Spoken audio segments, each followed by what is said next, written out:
Assalamualaikum warahmatullahi wabarakatuh. Perkenalkan, nama saya Dai Yasin Nurbuat. Saya dari kelas DKP 2 NIM 04205007. Di sini saya akan membahas tentang pathway meningitis. Baik, di sini saya akan sedikit menjelaskan tentang pathway meningitis. Secara ringkas, meningitis ataupun biasa disebut dengan radang selaput otak dan sumsum tulang belakang ini biasanya disebabkan oleh infeksi ataupun virus. Infeksinya yaitu diantara lain ada tonsilitis, bronkiolitis, tifus abdominalis, dan penyakit lain yang akan mengakibatkan mikroorganisme secara hematogen sampai ke meningen. Setelah sampai di meningen, itulah yang biasa disebut dengan meningitis. Meningitis ini akan terjadi dua kemungkinan. Kemungkinan yang pertama yaitu mikroorganisme mensekresi toksik, dan kemungkinan yang kedua adalah kenaikan volume dan peningkatan viskositas LCS.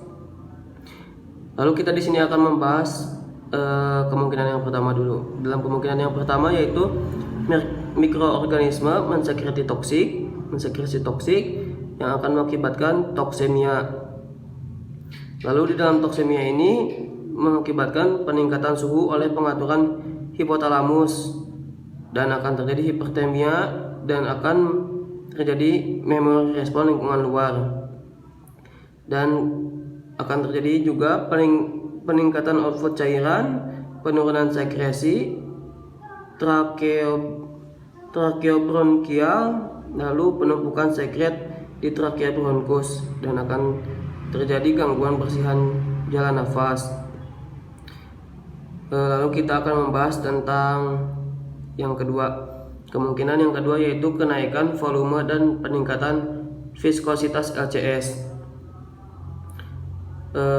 Di dalam kemungkinan yang kedua ini akan terjadi penurunan penyerapan cairan LCS, lalu peningkatan tekanan intrakranial, dan di peningkatan tekanan intrakranial ini akan terjadi dua kemungkinan. Kemungkinan yang pertama yaitu peningkatan eksitasi neuron, lalu akan terjadi penurunan kesadaran kejang. Nah, setelah penurunan kesadaran kejang, lalu akan terjadi resiko cedera fisik, karena kejang ini ya pasti pasien tidak sadar akan mengakibatkan risiko cedera fisik. Yang kemungkinan yang kedua yaitu semuanya dari kemungkinan yang pertama dan yang kedua ini akan terjadi penyempitan lumen trakea bronkus, lalu penurunan masukan oksigen, lalu penurunan oksigen darah, dan yang terakhir akan mengakibatkan gangguan perfusi jaringan.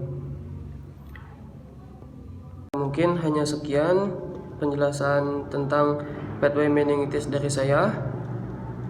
Atas segala kekurangannya mohon dimaafkan, dan juga apabila ada kesalahan kata ataupun sikap yang kurang berkenan mohon dimaafkan. Saya Dai Yasin Nurbuat, izin pamit. Assalamualaikum.